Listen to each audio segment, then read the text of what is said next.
Thiruvananthapuram വഞ്ചിയൂരിൽ അഭിഭാഷകയെ senior അഭിഭാഷകൻ ക്രൂരമായി മർദ്ദിച്ച സംഭവം. എന്നാൽ ഇപ്പോൾ സോഷ്യൽ മീഡിയയിലും ചില വാട്സപ്പ് ഗ്രൂപ്പുകളിലുമൊക്കെ പ്രചരിക്കുന്ന ശബ്ദ സന്ദേശങ്ങളും ചില വീഡിയോ ദൃശ്യങ്ങളുമൊക്കെ ഉണ്ട്. നിങ്ങൾ കണ്ടതല്ല, നിങ്ങൾ കേട്ടതല്ല, മറിച്ച് മറ്റൊന്നാണ് ശരിയെന്നാണ് അതിലൂടെ വാദിക്കുന്നത്. അതിലേറ്റവും ശ്രദ്ധേയമായി ഇപ്പോൾ ഇൻസ്റ്റഗ്രാമിലും മറ്റുമൊക്കെ പ്രചരിച്ചുകൊണ്ടിരിക്കുന്ന വഞ്ചിയൂരിലെ തന്നെ മഹാറാണി ബിൽഡിങ്ങിലെ അഭിഭാഷകൻ കൂടിയായിട്ടുള്ള അഡ്വക്കേറ്റ് ദീപക് ടിങ്കിൾ സനൽ പങ്കുവച്ച ഒരു വീഡിയോ ദൃശ്യം.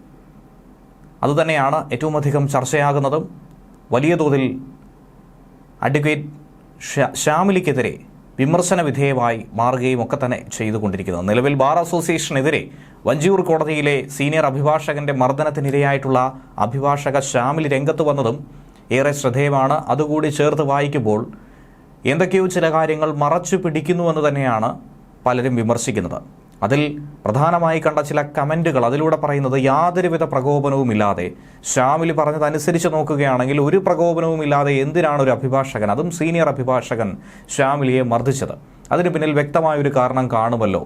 രണ്ടാമതായി പറയുന്നത് 3 വർഷത്തിലധികമായി ഇതേ അഭിഭാഷകന്റെ കീഴിൽ ജൂനിയറായി ജോലി നോക്കുന്ന ശ്യാമിലി ഇതിനു മുൻപും ഗർഭിണിയായിരുന്ന സമയത്ത് ക്രൂരമായ മർദ്ദനത്തിനിരയായിട്ട് പോലും എന്തുകൊണ്ട് പരാതിപ്പെട്ടില്ല, എന്തുകൊണ്ട് വീട്ടിൽ പോലും അറിയിച്ചില്ല? മറ്റൊരു മാധ്യമത്തിന് നൽകിയ അഭിമുഖത്തിൽ ശ്യാമിലിയുടെ മാതാവ് പറയുന്നുണ്ടായിരുന്നു ഇക്കാര്യങ്ങൾ ശ്യാമിലി ചാനലിലൂടെ പറഞ്ഞപ്പോഴാണ് തങ്ങൾ പോലും ഇതിനെക്കുറിച്ച് അറിയുന്നത് എന്നുള്ള കാര്യം.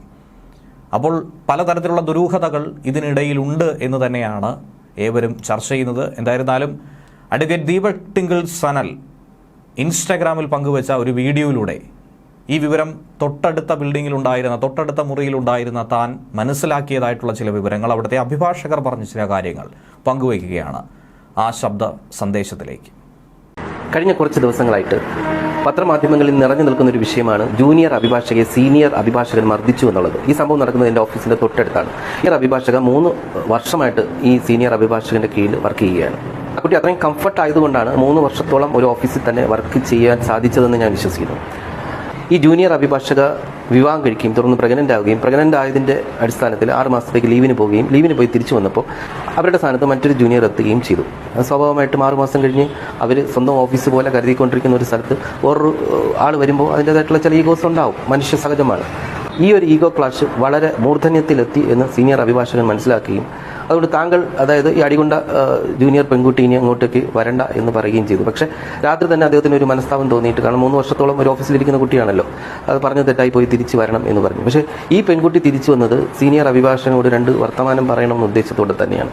എന്തിനാണ് പെട്ടെന്ന് എന്നെ പറഞ്ഞു വിട്ടത് എന്ന്, ഇയാളുടെ വായിൽ നിന്ന് എന്നെ കേൾക്കണം, എന്താണ് പ്രശ്നമെന്ന് എനിക്ക് എന്നെ കേൾക്കണം എന്ന് അദ്ദേഹത്തിൻ്റെ ചേംബറിലോട്ട് കടന്നു ചെല്ലുകയും, പക്ഷേ അതൊരു വലിയ പ്രശ്നത്തിലേക്ക് വഴി തെളിക്കണ്ട എന്ന് കരുതി അയാൾ ഇറങ്ങിപ്പോകാനും നോക്കിയപ്പോൾ ഈ ജൂനിയർ അഭിഭാഷക തടഞ്ഞു നിർത്തി, ഇല്ല എനിക്ക് പറയാനുള്ളത് മുഴുവനും കേൾക്കണം എന്ന് പറഞ്ഞപ്പോൾ എനിക്കൊന്നും പറയാനില്ല എന്ന് പറഞ്ഞ് അയാൾ ഇറങ്ങിപ്പോകാൻ നേരത്ത് ഞാൻ മുഴുവനും പറയുന്നത് നീ കേട്ടിട്ട് പോയാൽ മതി എന്ന് പറഞ്ഞപ്പോൾ, നീ എന്തിനാണ് എന്നെ എടാ പോടാ എന്ന് വിളിക്കുന്നതെന്ന് പറയുമ്പോൾ ഈ കുട്ടി ഒരു വലിയൊരു ചീത്ത വിളിച്ചു. ഈ ചീത്തവിളി അവരുടെ സ്റ്റാഫിൻ്റെ മുമ്പിലും മറ്റ് ജൂനിയേഴ്സിൻ്റെ മുമ്പിലും വെച്ച് വിളിച്ചപ്പോൾ അയാൾക്ക് ടെമ്പർ തെറ്റി ഒരടി കൊടുത്തു. ഈ ജൂനിയർ പെൺകുട്ടി വെറുതെ നിന്നില്ല, അവരും തിരിച്ചു ആക്രമിച്ചതിൻ്റെ കൂട്ടത്തിൽ അദ്ദേഹത്തിന് പവർ ഗ്ലാസ് ആണ്, അതായത് കണ്ണാടി ഊരിക്കഴിഞ്ഞാൽ കണ്ണ് കണ്ടുകൂടാ. ഈ കണ്ണിലിരുന്ന കണ്ണാടി തെറിച്ച് പോവുകയും തെറിച്ച് തറയിൽ വീണ് പൊട്ടിപ്പോവുകയും ഇയാൾക്ക് കണ്ണ് കണ്ടുകൂടാത്ത അവസ്ഥയെത്തുകയും, പക്ഷേ ഈ ആക്രമണത്തിൽ നിന്ന് രക്ഷപ്പെടാനായിട്ടും കണ്ണ് കണ്ടുകൂടാതിരിക്കുന്ന ഒരവസ്ഥയായതുകൊണ്ടും ഇദ്ദേഹം ഉപയോഗിച്ച ഫോഴ്സ് കൂടിപ്പോയി. അങ്ങനെയാണ് ആ മുഖത്ത് ആ പാട് വന്നത്. അദ്ദേഹം ചെയ്തത് 100% അല്ല 150% തെറ്റാണെന്ന് ഞാൻ സമ്മതിക്കുന്നു. പക്ഷേ ആ സംഭവത്തിലേക്ക് നയിച്ചതിൻ്റെ കാരണം ഇതായിരുന്നു. അതിൽപ്പെട്ട സീനിയർ അഭിഭാഷകരോട് പറയുകയാണ്, നിങ്ങൾക്ക് എത്രത്തോളം ദേഷ്യം ഉണ്ടെങ്കിലും, കാരണം അത്രത്തോളം ടെൻഷൻ പിടിക്കുന്ന കാര്യങ്ങളാണ് നമ്മൾ ചെയ്തുകൊണ്ടിരിക്കുന്നത്, എത്ര ദേഷ്യം ഉണ്ടെങ്കിലും ജൂനിയേഴ്സിനോട് ഒരിക്കലും ദേഷ്യത്തിൽ പെരുമാറുകയോ ഇത്തരത്തിലുള്ള ഒരു മർദ്ദന മുറകളൊന്നും ആരോടും കാണിക്കുകയോ ചെയ്യരുത്. കാരണം ഇവരൊക്കെ നാളെ പഠിച്ച് നമ്മളെക്കാളും വലിയ വക്കീലന്മാരാകും, ചിലപ്പോൾ ജഡ്ജിമാരാകും, മജിസ്ട്രേറ്റുമാരാകും. ഇവരൊക്കെ ഏത് നിലയിലെത്തും നമുക്ക് അറിയാൻ പാടില്ല. അല്ലെങ്കിൽ ഏത് നിലയിൽ എത്തിയില്ലെങ്കിൽ പോലും നമ്മളുടെ കീഴെ ജോലി ചെയ്യുന്ന വ്യക്തികളോട് വളരെ മാന്യമായിട്ട് പെരുമാറണം. അവരുടെ ഭാഗത്തുനിന്ന് പ്രൊവോക്കേഷൻ ഉണ്ടായാൽ പോലും നമുക്ക് മറ്റു മാർഗ്ഗങ്ങളുണ്ട്. ബാർ കൗൺസിലോ ബാർ അസോസിയേഷനിലൊക്കെ പരാതി കൊടുത്ത് ഇങ്ങനെ എന്നോട് മോശമായിട്ട് പെരുമാറുകയാണ് എന്ന് നമുക്ക് രേഖാമൂലം എഴുതി കൊടുത്തു കഴിഞ്ഞാൽ അതൊരു തെളിവാണ്. നാളെ ഇത്തരത്തിലൊരു വിഷയം വരുമ്പോൾ ഇതനുസരിച്ച് നമുക്ക് ഡിഫെൻഡ് ചെയ്യാനായിട്ട് സാധിക്കും. ഇതുകൊണ്ട് നിങ്ങൾക്ക് എങ്ങനെ വേണോ പ്രതികരിക്കാം, അത് നിങ്ങളുടെ ഇഷ്ടം. പക്ഷേ സത്യം അറിഞ്ഞത് എനിക്ക് പറയാതിരിക്കാൻ വയ്യാത്തതുകൊണ്ട് ഞാൻ പറയുവാണ്, നിങ്ങൾ അറിഞ്ഞതെല്ലാം ശരിയാണ്, തെറ്റുമാണ്. ഇത്തരത്തിലുള്ള ചില വാദങ്ങൾ തന്നെയാണ് നിലവിൽ ഉയർന്നു കേൾക്കുന്നത്. ഇതിൽ അഡ്വക്കേറ്റ് ബെയിലിൻദാസിനും ക്രൂരമായ മർദ്ദനമേറ്റുവെന്നും ബെയിലിൻദാസിനെതിരെ അസഭ്യ വർഷം തുടർന്നുവെന്നും അതിനെ തുടർന്ന് പ്രകോപിതനായിട്ടാണ് ബെയിലിൻദാസ് മർദ്ദിച്ചതെന്നുമാണ് ഇപ്പോൾ ചില കാര്യങ്ങൾ പുറത്തു വരുന്നത്. ബെയിലിൻദാസിന്റെ മുഖത്ത് ചെറിയ തോതിലുള്ള പരിക്കുണ്ടെന്ന് ബെയിലിൻദാസിന് വേണ്ടി ഹാജരായ അഭിഭാഷകൻ ഇന്ന് കോടതിയിലും വ്യക്തമായി എടുത്തു പറഞ്ഞിട്ടുണ്ടായിരുന്നു. എന്നാൽ തനിക്കിപ്പോൾ ജനങ്ങളുടെയും മാധ്യമ സുഹൃത്തുക്കളുടെയും പിന്തുണ മാത്രമാണ് ലഭ്യമാകുന്നത്, സഹപ്രവർത്തകരുടെ പിന്തുണ കിട്ടുന്നില്ലെന്നും അഭിഭാഷക സമൂഹത്തിനിടയിൽ തനിക്കെതിരെ പല കഥകൾ മെനഞ്ഞ് പ്രചരിപ്പിക്കുന്നുവെന്ന് കൂടിയാണ് ഷാമിൽ ഇതിനുശേഷം മാധ്യമങ്ങളോട് പറഞ്ഞിരിക്കുന്നത്. താൻ എന്ത് തെറ്റ് ചെയ്തു എന്നുള്ളത് തനിക്കറിയില്ല, തൻ്റെ മുഖത്താണ് ഇതുമായി ബന്ധപ്പെട്ട തെളിവുകൾ ഉള്ളതെന്നും ഷാമിൽ തന്നെ പറഞ്ഞു. എന്നാൽ ഇതിനിടയിൽ ഷാമിലിക്ക് ഇത് പറയേണ്ടി വന്ന ഒരു സാഹചര്യം വളരെ വ്യക്തമായി ഷാമിലി പോലും അറിയാതെ ഷാമിലിയുടെ നടുക്കുന്ന ഒരു ഓഡിയോ സന്ദേശം ഇപ്പോൾ മാധ്യമങ്ങൾക്ക് ലഭ്യമായിരിക്കുകയാണ്. ബാർ അസോസിയേഷനിലെ ചിലർ ഈ പ്രതിയെ സംരക്ഷിക്കുന്നുവെന്നും സഹപ്രവർത്തകർ ഒത്തുകളിക്കുന്നു എന്ന രീതിയിലുള്ള ചില സംശയങ്ങൾ തന്നെയാണ് ഷാമിലി പങ്കുവയ്ക്കുന്നത്. ഇത് പങ്കുവെച്ചുകൊണ്ട് ബാർ അസോസിയേഷന്റെ വാട്സപ്പ് ഗ്രൂപ്പിൽ പങ്കുവച്ച ഓഡിയോ സന്ദേശമാണ് ഇപ്പോൾ പുറത്തു വന്നിരിക്കുന്നത്. ആ വാട്സപ്പിൽ അയച്ച ഓഡിയോ സന്ദേശം അതിങ്ങനെയാണ്. ഇത്തരത്തിലുള്ള ആരോപണങ്ങളൊക്കെ എനിക്കെതിരെ ശരിക്കും വിക്ടിം ബ്ലെയിമിംഗ് മാത്രമാണ്. ഇന്ന് മീഡിയാസ് എന്നോട് കുത്തി പല ഭാഗത്തുനിന്നും ചോദിച്ചിട്ടും എനിക്ക് അതുവരെയും എനിക്ക് അങ്ങനെ ഒരു ചിന്തയെ തോന്നിയിട്ടില്ല. എൻ്റെ നെഗറ്റീവ് വരും, ഞാൻ അപ്പോഴും പറയുന്ന അതാ, അദ്ദേഹത്തിന്റെ സുഹൃത്തുക്കൾ അദ്ദേഹത്തിന്റെ കൂടെ നിൽക്കും, എൻ്റെ സുഹൃത്തുക്കൾ എൻ്റെ കൂടെ നിൽക്കും. പക്ഷെ അങ്ങനെയല്ല എന്ന് ഇന്ന് എനിക്ക് പൂർണ്ണ ബോധ്യമായി. ഈ ബാർ അസോസിയേഷനിലുള്ള ചുരുക്കം എല്ലാവരെയും ഞാൻ കണ്ണടച്ച് ആക്ഷേപിക്കുന്നില്ല, അത് ഞാൻ അവരോട് ചെയ്യുന്ന പാവമായിരിക്കും. എനിക്ക് വേണ്ടി സംസാരിക്കുന്ന ഒത്തിരി നല്ല സുഹൃത്തുക്കളുണ്ട്, അവരെ നിൽക്കെ തന്നെ ഞാൻ പറയട്ടെ, നിങ്ങളോട് എനിക്ക് ഒത്തിരി നന്ദിയുണ്ട്. പക്ഷെ അതിലുപരി ഈ കാര്യം എന്താ എന്ന് പോലും അറിയാതെ ഒരു കാര്യവും കേട്ട് എന്തൊക്കെയോ കഥകൾ പല സൈഡിൽ നിന്നും ഒരിടത്ത് ഞാൻ തുണി പിടിച്ച് വലിച്ചു. ഇത് ആദ്യമായിട്ട് കേൾക്കുന്ന സ്റ്റോറി, എന്തൊക്കെ സ്റ്റോറി പറയുന്നു, എന്തോ ആയിക്കോട്ടെ, അതും ഞാൻ പറയുക, ഡിഫൻസ് എന്ത് വേണോ എടുക്കും, അതിലൊന്നും എനിക്ക് യാതൊരു പരാതിയില്ല എന്നുള്ള കാര്യം ഞാൻ പറഞ്ഞതാണ്. എന്നിട്ടും ഇത്രയും വിക്ടിം ബ്ലെയിം ചെയ്യാൻ ഞാൻ എന്ത് തെറ്റ് ചെയ്തു എന്നുള്ള കാര്യം എനിക്കറിയില്ല. എൻ്റെ എവിഡൻസ് എൻ്റെ മുഖത്തുണ്ട്. അത് ഇപ്പോൾ എനിക്ക് മനസ്സിലായി, എൻ്റെ സഹപ്രവർത്തകർ എൻ്റെ കൂടെ നിൽക്കില്ല എന്നുള്ള കാര്യം എനിക്ക് പൂർണ്ണ ബോധ്യമായി. അത് നാളെ ഞാൻ ഇത് മീഡിയയെ അറിയിക്കും, ഇതിൽ യാതൊരു തർക്കവും വേണ്ട. ഇതുവരെ ഞാൻ എൻ്റെ ബാർ അസോസിയേഷനെതിരായിട്ടോ നമ്മുടെ സെക്രട്ടറിക്കെതിരായിട്ടോ മനഃപൂർവ്വമായിട്ട് അറിഞ്ഞുകൊണ്ട് യാതൊരു സത്യസന്ധമല്ലാത്ത യാതൊരു കാര്യവും ഞാൻ പറഞ്ഞിട്ടില്ല. പക്ഷേ ഇപ്പോൾ എനിക്കെതിരെ നടക്കുന്നത്, ഇത് എൻ്റെ കേസിനെ ഏത് വിധത്തിൽ ബാധിച്ചു എന്ന് പറഞ്ഞാലും, പ്രതിയെ വെറുതെ വിട്ടു എന്ന് പറഞ്ഞാലും എനിക്ക് വെറുതെ വിട്ടോട്ടെ, ഞാൻ സാറ്റിസ്ഫൈഡ് ആകുന്ന നീതി എനിക്ക് ഇപ്പോഴേ കിട്ടിക്കഴിഞ്ഞു. അതുകൊണ്ട് ഇനി ഈ കേസിൽ എന്ത് തന്നെ വന്നാലും അതെന്റെ രോമത്തിൽ പോലും തൊടില്ല. അത് ഒന്നാമത്തെ കാര്യം. പക്ഷെ ഇവിടെ ഓരോരുത്തരും പറയുന്ന ഓരോരോ വാക്കുകൾ നാളെ നിങ്ങളുടെ വീട്ടിലുള്ളവർക്കോ നിങ്ങളുടെ മക്കൾക്കോ നിങ്ങളുടെ സഹോദരികൾക്കോ ഈ ഒരു അവസ്ഥ വരാതിരിക്കട്ടെ. ഈ ഒരു അവസ്ഥ വന്നാൽ മാത്രമേ എന്റെ സ്ഥാനത്ത് ഈ ഒരു അവസ്ഥയിൽ നിങ്ങളുടെ ആരെങ്കിലും നിന്നാൽ മാത്രമേ നിങ്ങൾക്ക് ഇത് മനസ്സിലാകൂ.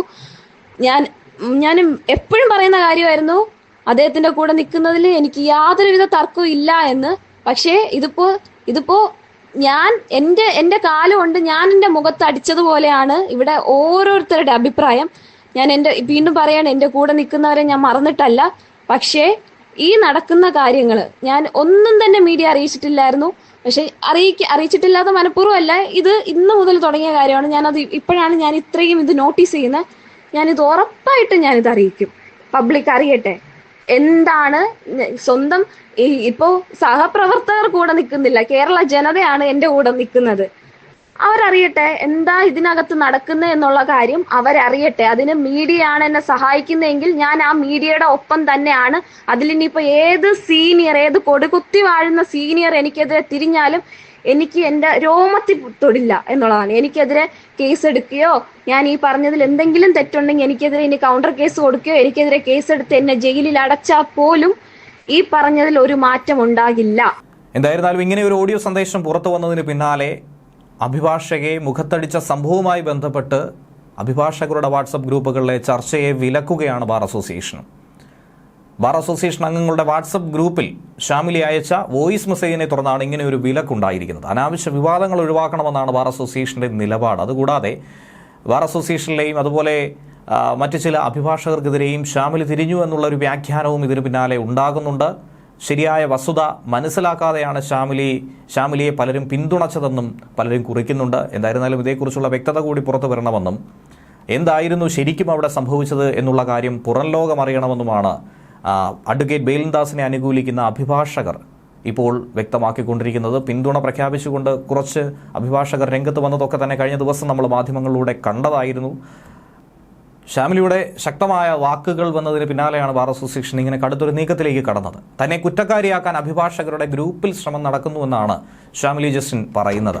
സീനിയർ വനിതാ അഭിഭാഷകരുടെ ഭാഗത്തു നിന്ന് പോലും തനിക്ക് മോശമായ അനുഭവമുണ്ടായി, അഭിപ്രായമുണ്ടായി എന്നാണ് ഷാമിലി പറയുന്നത്. അവർ പോലും തൻ്റെ ഒപ്പം നിൽക്കുന്നില്ല എന്നാണ് വ്യക്തമാക്കുന്നത്. ബാർ അസോസിയേഷനിൽ ഒത്തുതീർപ്പാക്കേണ്ട പ്രശ്നമാണെന്നും അവർ കൂട്ടിച്ചേർത്തു. ശബ്ദ സന്ദേശം പുറത്തുവിട്ടത് താനല്ല, അതെങ്ങനെ പുറത്തുപോയി എന്ന കാര്യത്തിൽ ഷാമിലിക്ക് ഒരു വ്യക്തതയുമില്ല. ബാർ അസോസിയേഷൻ തനിക്കെതിരെ നിന്നിട്ടില്ലെന്നും ഭാരവാഹികൾ തനിക്കെതിരെ പറഞ്ഞിട്ടില്ലെന്നുമാണ് ഇപ്പോൾ ഷാമിലി പറയുന്നത്.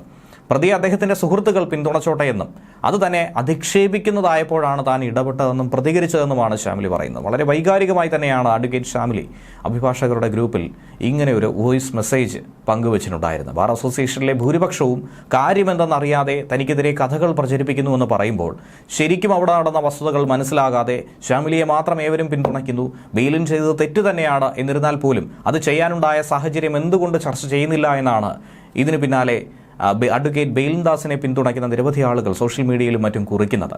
എനിക്ക് പറ്റിയത് എന്തെന്ന് തൻ്റെ മുഖത്തുണ്ടെന്ന് പറഞ്ഞുകൊണ്ട് തന്നെയാണ് ഷാമിലി രംഗത്ത് വന്നിരിക്കുന്നത്. എൻ്റെ കാലുകൊണ്ട് മുഖത്തടിച്ചതുപോലെയാണ് പലരും അഭിപ്രായ പ്രകടനം നടത്തുന്നതെന്നും സഹപ്രവർത്തകർ കൂടെ നിൽക്കില്ല എന്നുള്ള കാര്യം ഇതോടെ ബോധ്യമായെന്നും അവരുടെയൊക്കെ വേണ്ടപ്പെട്ടവർക്ക് ഇങ്ങനെ ഒരു അവസ്ഥ വരാതിരിക്കട്ടെ എന്നുകൂടിയാണ് ഷാമിലി പറഞ്ഞ് അവസാനിപ്പിച്ചിരിക്കുന്നത്. അതേസമയം പ്രതി ബെയിലിൻദാസിന്റെ ജാമ്യാപേക്ഷയിൽ മജിസ്ട്രേറ്റ് കോടതി 12 വാദം പൂർത്തീകരിച്ചു. അന്വേഷണം പ്രാഥമിക ഘട്ടത്തിലാണെന്നും പ്രോസിക്യൂഷൻ കൃത്യമായി പറഞ്ഞിട്ടുണ്ട്. ജാമ്യം നൽകിയാൽ പ്രതി സാക്ഷികളെ സ്വാധീനിക്കാൻ സാധ്യതയുണ്ടെന്നും പ്രതിയുടെ ഓഫീസിലെ സ്റ്റാഫാണ് ഇതിലെ സാക്ഷികളെന്നുമാണ് പ്രോസിക്യൂഷന്റെ വാദം. പ്രതിക്ക് നിയമത്തെക്കുറിച്ച് നല്ല ധാരണയുണ്ട്. പ്രതിയുടെ രഹസ്യമൊഴി രേഖപ്പെടുത്തിയിട്ടില്ല. ഇപ്പോൾ ജാമ്യം അനുവദിക്കുന്നത് ശരിയാണോ എന്നുള്ളത് പരിശോധിക്കണമെന്നാണ് പ്രോസിക്യൂഷൻ പറഞ്ഞത്. എന്നാൽ ജാമ്യം തടഞ്ഞു വെക്കാനാകില്ലെന്ന് പ്രതിഭാഗം കോടതിയിൽ വാദിച്ചു. കാരണം പ്രതിക്ക് ലൈംഗിക ഉദ്ദേശം ഒന്നും തന്നെ ഇല്ലായിരുന്നു, സ്ത്രീത്വത്തെ അപമാനിക്കാനായി ശ്രമിച്ചിട്ടില്ല, അങ്ങനെ ഒരു വകുപ്പ് നിലനിൽക്കില്ലെന്നുമാണ് പ്രതിഭാഗം വാദിച്ചത്. ഷാമിലിയെ ബെയിലിൻദാസ് മർദ്ദിച്ചുവെന്നതല്ല, മറിച്ച് ബെയിലിൻദാസിന് ഷാമിലിയുടെ ഭാഗത്തു നിന്നും മർദ്ദനമേറ്റെന്നാണ് പ്രതിഭാഗം പറയുന്നത്. ബെയിലിന്റെ നെറ്റിയിലും കണ്ണിലുമുള്ള മുറിവ് വെറുതെ ഉണ്ടായതല്ല എന്നും പ്രതിഭാഗം ഇക്കൂട്ടത്തിൽ തന്നെ ചൂണ്ടിക്കാട്ടിയിട്ടുണ്ട്. ഇപ്പോൾ സോഷ്യൽ മീഡിയയിൽ അടക്കം നടക്കുന്ന ഒരു വലിയ പ്രചരണം അതേക്കുറിച്ച് തന്നെയാണ് പറയുന്നത്. അതായത് അഡ്വക്കേറ്റ് ഷാമിലിയെ പ്രതിയാക്കിക്കൊണ്ടുള്ള നീക്കം പലരും നടത്തുന്നുവെന്നും അഭിഭാഷക സമൂഹത്തിനിടയിൽ തന്നെ ഷാമിലിക്കെതിരായിട്ടുള്ള ഒരു വലിയ അജണ്ട വർക്കൗട്ടാകുന്നു എന്നുകൂടിയാണ് ഇപ്പോൾ പറഞ്ഞുകൊണ്ടിരിക്കുന്നത്.